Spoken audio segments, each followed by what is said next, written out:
नमस्कार फ्रेंड्स, नुकताच सुरू केलेल्या दिवाळी रेसिपीमध्ये बेसनचे पीठ जराही न भाजता बेसन लाडू कसे बनवायचे या व्हिडिओला तुम्ही इतका छान रिस्पॉन्स दिला. काहींनी कमेंट केला तर काहींनी करून बघितले. तर आज आपण मात्र रवा बेसन लाडू बघतोय. अगदी मऊ सूत असे हे महिनाभर टिकणारे रवा बेसन लाडू. तुम्ही या ठिकाणी कलर बघू शकता, टेक्स्चर बघू शकता. अतिशय सुंदर असे हे सुद्धा लाडू तयार होतात. त्यासाठी आपण रवा आहे तो पाण्यामध्ये किंवा दुधामध्ये न भिजवता त्याचे मुटके ना पुरी असं काहीच न करता दूध साई न वापरता हे बेसन रवा लाडू बघणार आहोत. त्यासाठी ते महिनाभर टिकले जातात. बेसन रवा लाडू बनवताना बेसन पीठ आणि रवा भाजण्यासाठी खूप वेळ लागतो, हात दुखतो. पण या ठिकाणी आपण बेसन पीठ जराही न भाजता बनवतोय. त्याचबरोबर कमी तुपातले आहेत. न वेळ लावता आपण व्हिडिओला सुरुवात करूया. पण त्या अगोदर चॅनलवरती नवीन असेल सबस्क्राईब करा आणि व्हिडिओ आवडला लाईक करा. रवा बेसन लाडू बनवण्यासाठी आपल्याला जे प्रमाण लागणार आहे ते अगदी अचूक प्रमाण मी या ठिकाणी तुम्हाला सांगणार आहे. ही जी डाळ आहे, आपण हरभऱ्याची डाळ घेतलेली आहे, ती अशी पिवळसर डाळ घ्यायची म्हणजे आपल्या लाडूला छान असा कलर येतो, ना की पांढरट डाळ घ्यायची आहे. ही जी डाळ आहे ती स्वच्छ निवडून घ्यायची आणि एखाद्या ओल्या कॉटनच्या कपड्याने पुसून घ्यायची म्हणजे त्याच्यावरची जी काही धूळ असेल ते निघून जाईल. आता तुम्हाला मी वजनी प्रमाण सांगते. तर ही 250 ग्राम आहे ती हरभऱ्याची डाळ आहे म्हणजे चना डाळ. 250 ग्राम आहे रवा आणि 200 ग्राम आहे तूप. पण यातलं तूप आपल्याला लागणार नाही. 300 ग्राम साखर आहे.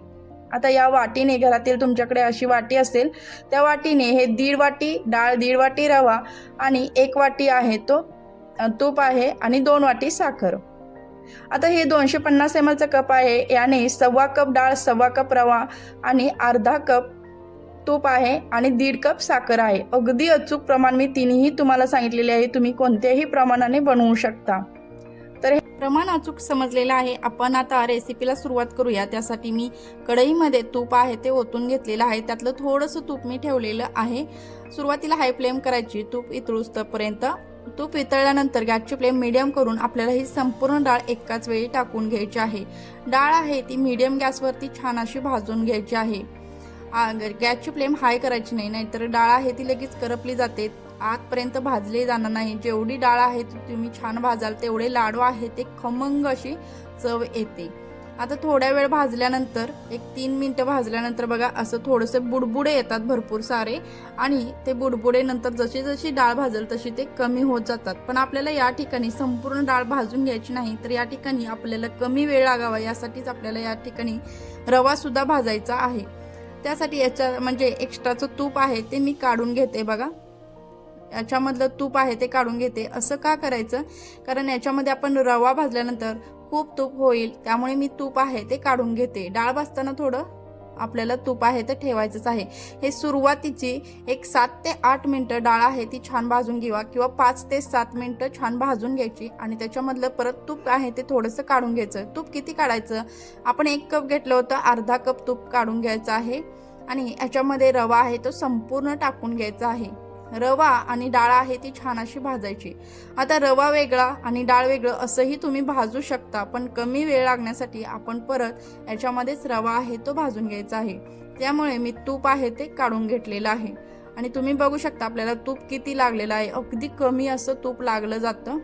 आता ही जी रवा आहे ते भाजलं की नाही हे कसं ओळखायचं? रवा तुम्ही खाऊन सुद्धा बघू शकता किंवा मग त्याचा सुगंध छान येतो. दोन्ही गोष्टी भाजल्यानंतर त्याचा सुगंध छान येतो आणि सर्वात महत्त्वाचं म्हणजे हा रवा आहे तो एकजीव व्हायला लागतो. बघा सुरुवातीला थोडासा पसरट दिसत होता आणि आता तुम्ही बघू शकता त्याचं टेक्स्चर आणि कढई सोडायला लागतो. रवा भाजला की मग परत ते तूप आहे ते सोडलं जातं. बघा या ठिकाणी कढईला अजिबात चिटकत नाहीये रवा, म्हणजे रवा आहे तो छान असा आपल्याला भाजलेला आहे. तुम्ही डाळ सुद्धा खाऊन बघायची आहे. डाळ आपली छान भाजली पाहिजे, म्हणजे कुरकुरीत अशी डाळ लागली पाहिजे दाताला. थोडीशी कच्ची वगैरे लागत असेल तर थोडंसं तुम्ही भाजून घेऊ शकता. मस्त अशी ही डाळ आणि रवा भाजलेला आहे आणि या ठिकाणी तुम्ही बघू शकता किती वेळ लागलेला आहे. अगदी कमी वेळात हे भाजून होतं. म्हणजे आपण ज्यावेळी बेसनचे लाडू बनवतो त्यावेळी आपल्याला किती वेळ लागतो ना वेगवेगळं भाजण्यासाठी, किंवा एकत्र जरी भाजलं तरी हात दुखतो एवढं वेळ लागतो. या ठिकाणी कमी वेळ लागतो आणि हे थंड होण्यासाठी ठेवा. अशा पद्धतीने डाळ आहे ती भाजली पाहिजे, थोडीशी लालसर. थंड झाल्यानंतर आपल्याला हे मिक्सरमध्ये ग्राइंड करून घ्यायचं आहे. मिक्सरमध्ये ग्राइंड करताना सर्वात महत्त्वाचं हे थोडं थोडं ग्राइंड करून घ्यायचं आहे. आता याचं ग्राइंड करताना आपल्याला बघा अशा पद्धतीने जर खाली चिकटलं असेल तर थोडंसं काठी चमच्याने किंवा चमच्याने असं परत मिक्स करून घ्यायचं आणि परत आपल्याला हे मिक्सरमध्ये छान असं ग्राइंड करायचं, म्हणजे बारीक असं ग्राइंड केलं जातं आणि होतं. तर मस्त असं हे बारीक आपल्याला टेक्स्चर असायला हवं. मी तुम्हाला व्हिडिओमध्ये दाखवते तशा पद्धतीने जेवढं तुम्हाला शक्य होईल तेवढं ते बारीकच ग्राइंड करायचं, म्हणजे लाडू अगदी मऊसूत होतात आणि छान होतात. तर अगोदरच्या व्हिडिओमध्ये मला बऱ्याच कमेंट होत्या की हे मिक्सरमध्ये ग्राइंड करताना मिक्सर मोडतो का वगैरे, तर तसं नाही, कारण हे थोडं थोडं ग्राइंड करून करायचं म्हणजे छान असं होतं. आणि जेवढं तुम्ही बारीक कराल तेवढे लाडू आहेत ते मऊसूत लागतील. जर थोडं मोठं ठेवलं तर लाडू आहेत ते क्रंची लागतील. तर अशा पद्धतीने जसं व्हिडिओमध्ये सांगते त्या पद्धतीने तुम्ही हे ग्राइंड करून घ्यायचं आहे. तर लाडू आणि डाळ एकजीव होते आणि कलर सुद्धा तुम्ही बघू शकता या ठिकाणी किती छान आलेला आहे. आता या ठिकाणी हे मिश्रण आपलं सर्व मिक्सरमध्ये थोडं थोडं करून ग्राइंड केलेलं आहे. त्याचा मुटका होतोय म्हणजे लाडू आपल्याला इझिली वळला जातोय. या ठिकाणी तुम्ही पिठी साखर टाकून असे लाडू आहेत ते छान असे बांधून घेऊ शकता. अगदी मऊसूत लाडू तयार होतात. त्याचं तुम्हाला मी बांधून पण दाखवते थोडक्यात आणि त्याचं टेक्स्चर पण दाखवते. किती मस्त असा हा लाडू तयार झालेला आहे. फोडून सुद्धा दाखवते. पण या पद्धतीने मी बनवणार नाही, कारण आपण रव्याचे लाडू बनवतोय म्हणजे रवा बेसनचे. तर रवा कधीही जरी मऊसूत लागला, टेक्स्चर त्याचं जरी चांगलं आलं तरी सुद्धा ते थोडंसं क्रंची लागतं आणि त्यासाठी आपण पाकातले रवा बेसन लाडू बनवतोय. पाक बनवायला सुद्धा खूप सोपं आहे. आपण जी 2 वाटी साखर घेतलेली आहे ती टाकून घ्यायची. 2 वाटी साखरला 1.5 वाटी पाणी टाका. म्हणजे आता या ठिकाणी 1च वाटी तुम्हाला साखर दिसते, त्यासाठी मी 1.5 वाटी पाणी ओतलेलं आहे. इतकं सोपं आहे. सुरुवातीला 5 मिनिटं छान असं हे साखर विरघळून घ्यायची आणि याच्यामध्ये थोडीशी वेलची पूड टाकूया आणि छान असं मिक्स करून घेऊया. एकदा का या पाण्याला संपूर्ण अशी छान अशी खळखळून उकळी आली की मग गॅसची फ्लेम आहे ती आपण मीडियम करायची आहे किंवा मंद ते मीडियम आचेवरती छान असा हा पाक आहे तो शिजवून घ्यायचा आहे. बघा आता या ठिकाणी आपण परत 5-7 मिनिटं झाल्यानंतर पाक आहे तो चेक करायला घेणार आहोत.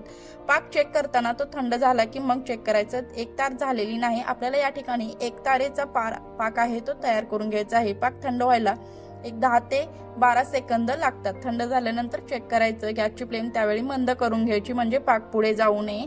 अशा पद्धतीने तुम्ही थोड्या 2-2 मिनिटांनी जर हा पाक चेक केला तर अजिबात तुमचा पाक आहे ते पुढे जाणार नाही.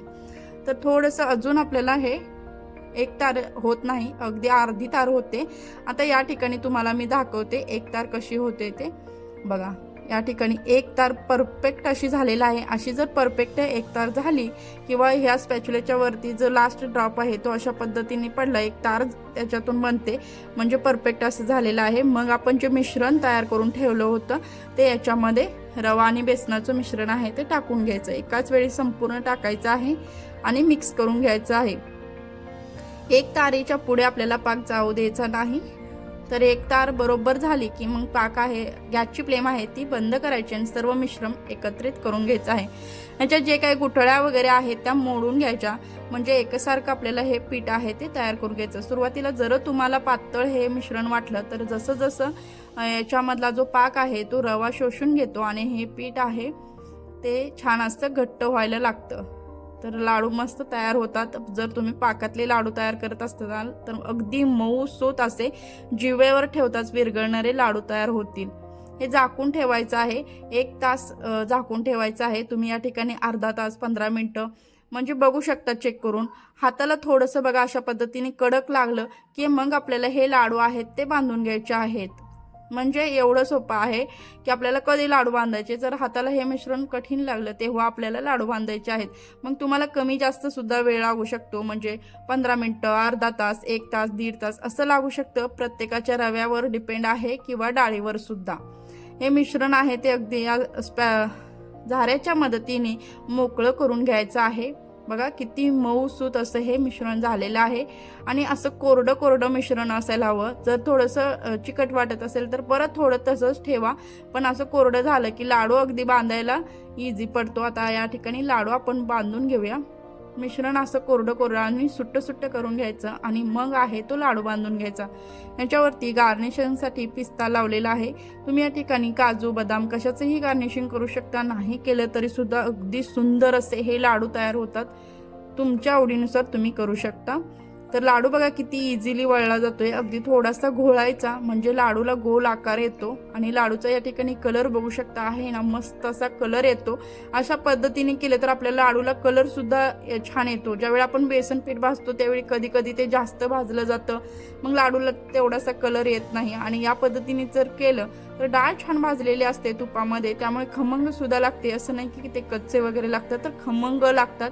आणि या अगोदर मी बेसनचे पीठ जराही न बसता बेसन लाडू बनवलेले आहेत, त्यामध्ये बऱ्याच जणांनी करून बघितले, त्यांना खूप ही प्रोसिजर आवडलेली आहे, त्यामुळेच मी ही रवा बेसन लाडूची तुमच्याबरोबर शेअर करते। अशाच पद्धतीने दुसरे सुद्धा मी लाडू आहेत ते बांधून घेतलेले आहेत। फक्त जे आपण डाळ भाजतो ना त्यावेळी लक्षात ठेवायचं आहे, आणि रवा आणि डाळ दोन्ही छान असं भाजून घ्यायचं। ग्राइंड करताना व्यवस्थित असं ग्राइंड करून घ्यायचं, बारीक ग्राइंड करून घ्यायचं।